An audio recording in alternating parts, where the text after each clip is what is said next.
Baik, Assalamualaikum warahmatullahi wabarakatuh. Kuliah materi Indeks Pembangunan Manusia saya berikan secara asinkronus, artinya materi ini berupa video dan bisa dipelajari oleh kalian setiap saat. Silakan nanti dilihat gitu ya, kemudian dipelajari karena nanti beberapa materi bagian akan menjadi materi yang untuk final exam. Absennya nanti tetap akan dilakukan, saya akan share screen. Jadi sekali lagi, dari materi ini adalah irisan dengan mata kuliah Aufstad dengan studi kependudukan. Hampir sama, hampir mirip. Untuk efisiensi saya akan berikan secara asinkronus supaya bisa dipelajari. Ini Indeks Pembangunan Manusia dan deskripsi learning outcome-nya adalah menjelaskan cara pengukuran IPM dan mampu menggunakannya untuk analisis indikator pembangunan. Secara detail adalah nanti mengenal indeks pembangunan manusia, lalu mengenal yang namanya indeks pembangunan gender dan indeks pemberdayaan perempuan. Kalau yang ini disingkat IPM, ini IPM, sedangkan ini IPG, dan ini adalah IDG. Nanti khusus untuk mata kuliah Aufstad, minggu ke-15 kita akan bicarakan tentang indeks kemiskinan, karena di mata kuliah studi kependudukan indeks kemiskinan sudah kita bicarakan. Jadi definisi dan pengertian dari indeks pembangunan manusia itu merupakan konsep dasar dari IPM. IPM itu sendiri sebetulnya muncul dari konferensi di PBB. Ada seseorang sebagai founder itu menemukan suatu rumusan. Rumusan itu dikatakan seperti ini, is the best known composite index of social and economic well-being. Jadi HDI itu adalah suatu ukuran atau indeks sosial dan ekonomik yang sampai dengan sekarang itu diakui di berbagai negara, dan ini karena menghitungnya caranya sama, seringkali nanti bisa diperbandingkan antar negara.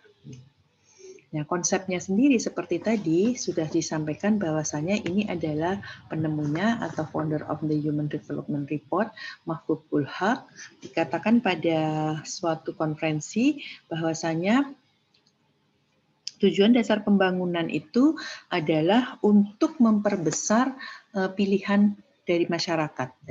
Jadi to enlarge people choice gitu ya. Jadi di sini jadi tidak semata-mata harus diukur dengan tingkat pertumbuhan ekonomi, tidak semata-mata dengan kekayaan dan lain sebagainya gitu. Jadi prinsipnya pilihan itu seharusnya tidak terbatas. Jadi dapat berubah seiring waktu, kemudian ingin apa, dan tidak hanya semata-mata itu berupa fisik, bisa saja sesuatu yang sifatnya itu akses yang lebih mudah untuk kependidikan atau kepengetahuan, kemudian untuk gizi dan pelayanan kesehatan lebih bagus. Ini adalah sesuatu yang dikatakan dari founder Human Development Index itu. Jadi yang paling bawah ini adalah yang digarisbawahi bahwasanya 3 kalimat di bawah ini adalah tujuan pembangunan itu sebetulnya adalah untuk menciptakan lingkungan bagi masyarakat yang memungkinkan untuk menikmati umur panjang, kemudian sehat dan kreatif. Jadi indeks pembangunan manusia atau HDI tadi, ini singkatannya adalah Human Development Index, itu HDI, atau kalau di Indonesia namanya adalah IPM. Ini adalah ukuran yang dikembangkan oleh PBB untuk mengukur dan atau memantau kinerja pembangunan manusia. Jadi seperti apa kinerja pembangunan manusia itu yang tidak semata-mata diukur dengan tingkat pertumbuhan ekonomi. Dimensinya nanti ada 3. Dimensinya 3 adalah harapan hidup. Kemudian di sini adalah pengetahuan. Pengetahuan kalau harapan hidup itu hidup sehat yang panjang. Kalau pengetahuan nanti diukur dengan tingkat baca tulis. Dan gross enrollment ratio nanti diberi bobot 2/3 dan 1/3. Lalu standar kehidupan yang layak diukur dengan produk domestik bruto per kapita dalam paritas daya beli. Jadi definisi IPM merupakan 3 meliputi 3 bidang dan merupakan suatu indeks komposit. Indeks komposit itu adalah indeks yang digabungkan antara beberapa aspek itu. Yang pertama adalah usia hidup atau longevity, kemudian yang kedua adalah pengetahuan atau knowledge, dan yang ketiga adalah standar hidup layak atau decent living. Untuk yang dimensi pertama, usia hidup. Usia hidup itu prinsipnya adalah pembangunan manusia harus mengupayakan agar penduduknya bisa hidup panjang dan sehat. Mengapa? Jadi kalau hidup panjang tapi tidak sehat, itu berarti malah merupakan beban dari negara. Jadi kalaupun semua negara ingin masyarakatnya itu rata-rata usia harapan hidupnya itu panjang, maka kata kuncinya harus sehat. Lalu apa indikatornya? Indikatornya itu adalah dari E0. E0 itu adalah expectation of life. Expectation of life itu kalau dibahasakan Indonesia sering disebut sebagai angka harapan hidup. Ini kalau dari yang ikut mata kuliah studi kependudukan, waktu kita bicara tabel kematian, kita bisa menghitung yang namanya expectation of life. Jadi bahkan kalau misalnya sekarang umurnya berapa, itu kita bisa dihitung berapa rata-rata usia harapan hidup kita setelah kita berumur X tahun gitu ya. Sebetulnya ada ukuran lain yang bagus yaitu infant mortality rate. Infant mortality rate. Namun infant mortality rate ini seringkali tidak bisa digunakan ukuran-ukuran langsung gitu ya. Biasanya menggunakan khususnya di Indonesia karena data registrasi itu tidak bagus, maka pencatatan kematian bayi itu tidak tercatat dengan baik sehingga harus dihitung dari rata-rata jumlah anak yang dilahirkan atau rata-rata jumlah anak yang masih hidup. Nah, sehingga yang namanya sebetulnya yang seperti yang tadi saya katakan infant mortality rate itu kalau mortality rate itu bisa digunakan sebagai ukuran kesejahteraan sosial ekonomi dari masyarakat di suatu wilayah. Karena yang namanya infant itu kan bayi itu kan usianya 0 sampai 1 tahun. Kalau di teori kependudukan, maka matinya bayi itu yang usia 0 sampai 1 tahun itu disebabkannya bukan karena dirinya sendiri, tapi disebabkan oleh faktor lingkungan, terutama sosial ekonomi. Dimensi kedua adalah pengetahuan. Pengetahuan sebagai dasar yang paling mendasar dalam pembangunan manusia. Artinya pembangunan manusia itu harus memintarkan masyarakatnya. Nah, apa indikatornya? Seperti yang tadi dikatakan, indikatornya itu terbagi menjadi 2, literacy rate, ya, yaitu angka melek huruf, ya, angka melek huruf, bukan angka buta huruf. Kalau sekarang itu lebih dikenal angka melek huruf, jadi hurufnya itu dia bisa melihat huruf, tapi dia belum tentu bisa baca dan memahami. Gitu. Tapi kalau orang buta huruf itu dia buta sama sekali, tidak bisa melihat, padahal dia melihat huruf. Maka konsep ini lebih dipakai daripada angka buta huruf. Gitu. Nanti definisinya apa?